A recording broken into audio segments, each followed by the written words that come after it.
નમસ્કાર દર્શક મિત્રો, આપ નિહાળી રહ્યા છો સૌરાષ્ટ્ર સમ્રાટ ન્યૂઝ ચેનલ। વિકાસના રૂપકડા નામ હેઠળ પ્રજાના ટેક્સના પૈસાનો દુરુપયોગ થઈ રહ્યો છે। સરકાર દ્વારા ગામડાઓનો વિકાસ થાય તે માટે લાખોની ગ્રાન્ટ ગ્રામ્ય કક્ષાએ આપવામાં આવે છે। તે ગ્રાન્ટ વાપરવામાં કેવો ભ્રષ્ટાચાર થાય છે તેની રિયાલિટી ચેક કરતા વિકાસના કામોની પોલ ખુલી છે।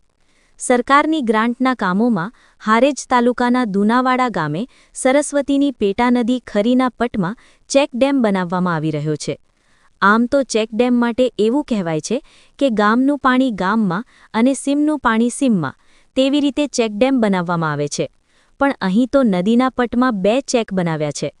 એક ચેક ડેમ વર્ષ 2023-24ના વર્ષમાં અને બીજો ચેક ડેમ 2024-25 વર્ષની ગ્રાન્ટમાં હાલ બનાવવામાં આવી રહી છે।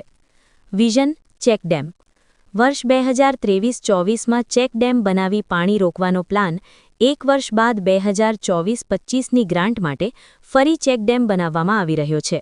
Bureau report, Mukesh Thakkar, Patan.